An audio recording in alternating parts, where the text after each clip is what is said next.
Bismillahirrahmanirrahim. Assalamualaikum warahmatullahi wabarakatuh. Salam dari Putra 47. Sedikit membahas tentang ilmu tasawuf atau keyakinan. Ada tiga tingkat tentang keyakinan kita kepada Allah Subhanahu wa Ta'ala. Seberapa keyakinan kita dengan agama yang kita anut. Apakah kita beragama cuma ikut-ikutan atau taklid saja kepada keluarga atau ulama, dan ibadah yang selama ini kita kerjakan apakah itu sekedar memenuhi kewajiban atau gugur kewajiban, ataukah dilandasi ketulusan dan kecintaan kepada Allah Subhanahu wa Ta'ala. Menurut ulama ahli tasawuf, tingkatan yakin sebagai menjadi tiga tingkatan, yaitu satu, ilmul yakin, yang kedua ainul yakin, dan yang ketiga hakul yakin atau isbatul yakin. Yang dimaksud dengan ilmul yakin ini adalah tingkat terendah dari suatu keyakinan beragama. Misal seseorang mendapat pengetahuan dari seseorang si A yang mengatakan bahwa di negeri Cina ada tembok Cina, terdapat tembok Cina yang raksasa, padahal si A tidak pernah ke negeri Cina. Jadi pengetahuan yang didapat dari si A hanyalah pada tataran teori belaka. Seseorang yang beragama pada tingkat ini hanyalah yakin karena kata orang, maka ia pun akhirnya menerima saja apa yang dikatakan oleh orang tanpa melakukan penyelidikan atau mendalami secara sungguh-sungguh agamanya sendiri. Jika agamanya sendiri tidak pernah dikaji, lalu bagaimana mau mempelajari agama orang lain? Yang terjadi kemudian adalah sikap memusuhi agama di luar dirinya, merasa diri paling benar sehingga mengkafirkan orang lain, menyalah-nyalahkan ajaran agama orang lain seakan-akan dirinya adalah orang yang paling benar. Orang pada tataran ilmu yakin ini biasanya mudah diprovokasi dan dihasut. Contohnya seperti teroris, ya banyak sekali lah orang-orang yang seperti itu yang tingkatannya hanya yakin. Padahal ketika kita mendalami tentang itu, kita sebenarnya sangat dangkal sekali bahwa keyakinan kita kepada Allah Subhanahu wa Ta'ala hanya tingkatan yakin. Nah, bagi mereka yang masih pada tahap ilmu yakin, sholat 5 waktu yang dikerjakan masih sulit untuk khusyuk karena hanya gerak fisik belaka atau sholat raga. Ibarat orang yang sedang menghormat pada berbicara kepada raja, tapi rajanya tidak ada di depannya. Ini yang disebut menyembah adam sarpin atau kekosongan, ibarat menyumpit burung tapi burungnya tidak ada. Sesungguhnya aku ini adalah Allah, tidak ada Tuhan selain aku, maka sembahlah aku dan dirikanlah sholat untuk berzikir kepadaku. Quran surat Toha. Mengapa sholatnya seseorang harus mampu menghadirkan zikir? Sebab dengan zikir akan hadir ketenangan, kedamaian dalam batin dan pikiran kita. Kalau batin dan pikiran sudah tenang, maka bahwa nafsu bisa dikendalikan. Dirinya akan mampu melihat mana perbuatan yang baik dan mana yang buruk. Sholat yang mampu menghadirkan zikir inilah yang akan mampu mencegah manusia dari perbuatan keji dan mungkar.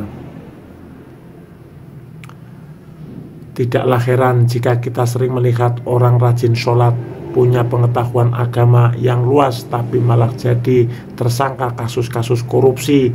Kerjanya sih di apartemen agama, tapi malah tepat kerjanya dijadikan lahan korupsi.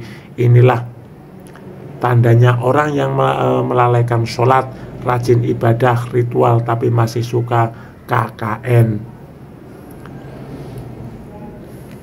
Yang kedua adalah ainul yakin. Apa yang dimaksud ainul yakin? Tahapan ini lebih tinggi dari yang ainul yakin. Misal seseorang diberitahu oleh si A bahwa di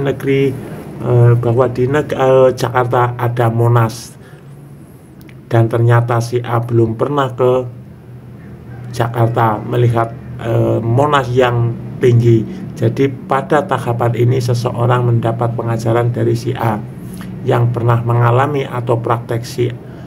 Si A bukan hanya tahu secara teori, tapi ia telah membuktikannya dengan pergi ke Jakarta. Dalam kaitannya dengan agama, orang yang berada pada tingkatan ini adalah orang yang sedang mencari Tuhan. Pencariannya meliputi penelitian melalui ilmu-ilmu, bertanya kepada orang-orang alim mengenai masalah ketuhanan atau spiritual. Dan orang yang ditanya pun tidak hanya pandai berteori, namun mempraktekkan juga. Sholatnya orang yang telah mencapai tahap ini tentu akan lebih baik lagi karena akan mampu menghadirkan zikir dalam sholatnya sehingga dapat mencegah dari perbuatan keji dan mungkar. Namun demikian, bagi kita yang telah mencapai tahap ainul yakin, jangan puas dulu. Perjalanan belum selesai. Kita harus meningkatkan keyakinan kita sampai kita tahapan yang nyata dan terbukti. Kita harus pergi ke Jakarta untuk menyaksikan Monas tersebut agar hakul yakin. Mereka yang telah mencapai tahap ainul yakin seringkali terjebak, terpuaskan diri dengan keyakinan atau pengetahuan yang dimilikinya. Mereka merasa cukup puas mengerjakan rukun iman dan rukun Islam tanpa berusaha mencapai ma'rifatullah.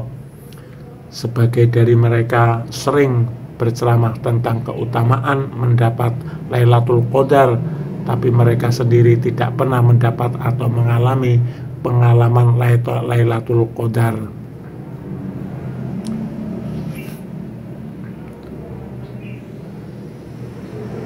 Apakah akan kami beritahu kepadamu tentang orang-orang yang amat rugi perbuatannya, yaitu orang yang sia-sia perbuatannya ketika hidup di dunia, sedang mereka mengira bahwa mereka melakukan perbuatan yang baik. Quran Surat Al-Kahfi ayat 103-104. Yang ketiga, hakul yakin. Apa yang dimaksud hakul yakin atau isbatul yakin? Inilah tahapan keyakinan yang tertinggi. Dalam hal ini kita bukan hanya mendengar cerita saja bahwa di Jakarta ada Monas, namun kita mengalaminya sendiri dengan pergi ke Jakarta. Kalau sudah ke kota Jakarta dan melihat sendiri tembok terasa, tentu keyakinannya melihat sendiri Monas tersebut tentu keyakinan sangat kuat sekali. Inilah kebenaran yang hak, nyata dan terbukti atau isbat. Dalam kaitannya dengan keyakinan beragama, orang yang telah mendapat hakul yakin adalah orang yang telah mencapai ma'rifatullah. Orang yang telah ma'rifat billah berarti ia mengenal af'alnya, asmanya, sifatnya dan zatnya. Ia akan mendapat ilmu langsung dari sisinya atau ilmu laduni. Perihal ilmu laduni ini telah disampaikan juga melalui Al-Quran. Lalu mereka bertemu dengan seorang hamba di antara hamba-hamba kami yang telah kami berikan kepadanya rahmat dari sisi kami, dan yang telah kami ajarkan kepada ilmu dari sisi kami.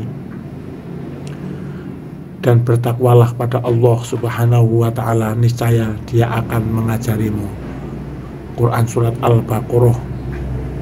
Manusia yang telah mendapat ilmu laduni berarti telah mendapatkan kebenaran yang hak, tidak ada keraguan sama sekali.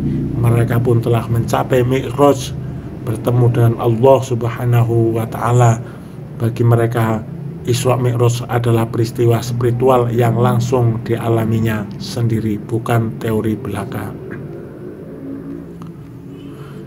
Sedikit uraian tentang keyakinan yang terbagi jadi 3: ilmul yakin, ainul yakin, dan hakul yakin. Mudah-mudahan bermanfaat.